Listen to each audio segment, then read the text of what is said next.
in Nigeria massacre Christians. We are tired to be outside performing burial every day, and they expect us to silence now.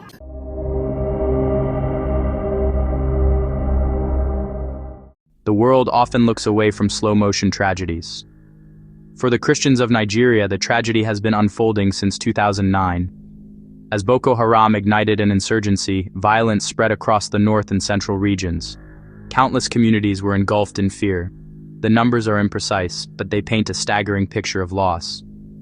Credible watchdogs estimate since 2009, thousands of churches have been targeted, perhaps up to 20,000. Many were attacked, burned to the ground, or shuttered under duress. The human toll is even more devastating.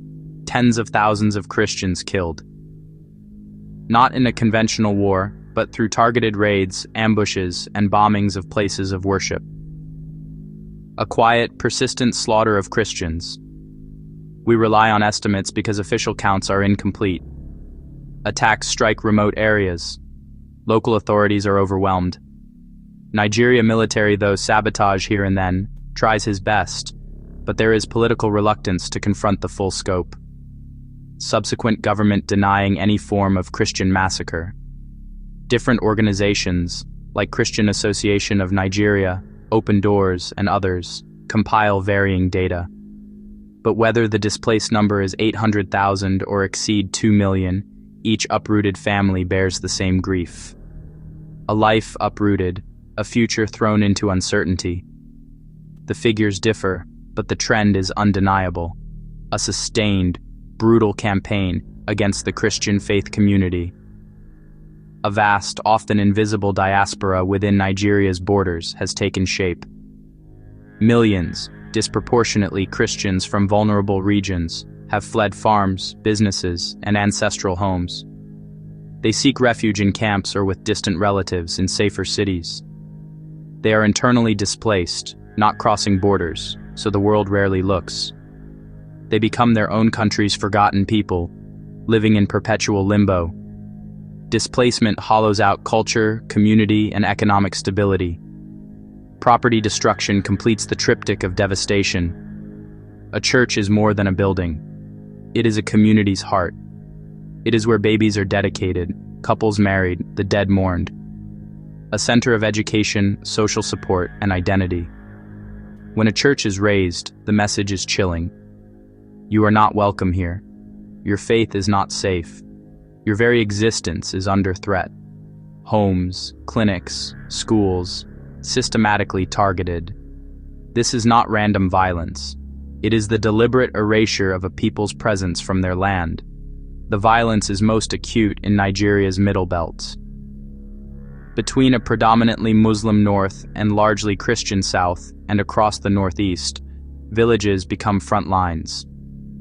The victims are not soldiers, they are ordinary people, mostly Christians. Mothers like Rebecca, hiding as armed men burn her home and church, her husband missing. Pastors like Reverend John, preaching in the open where his church once stood, and Deborah, who was lynched to death in broad daylight. Children who have seen too much, bearing invisible scars of trauma.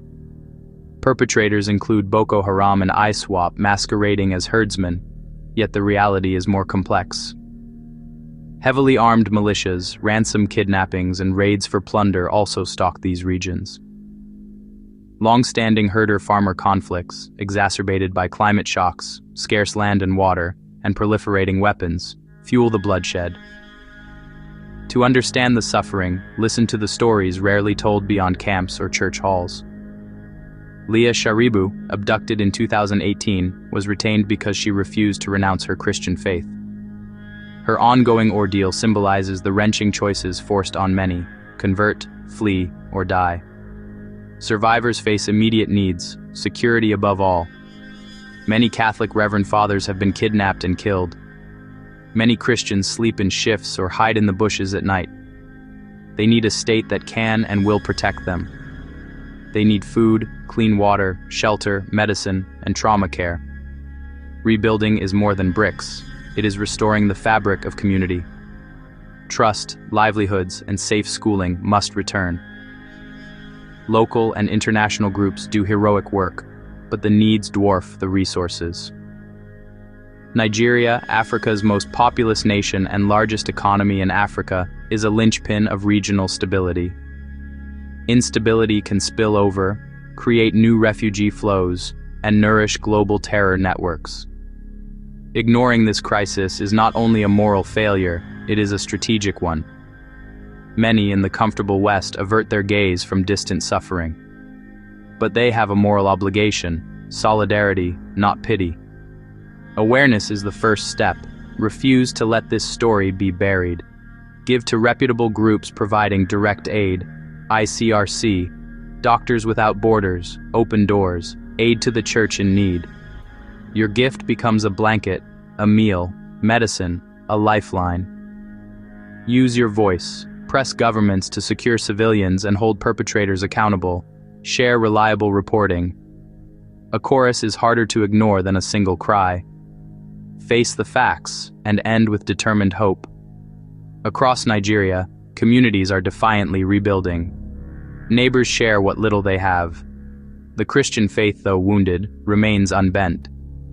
From ashes, churches rise again, a refusal to be erased. We must face the facts and then act for Christians in Nigeria whose lives depend on it.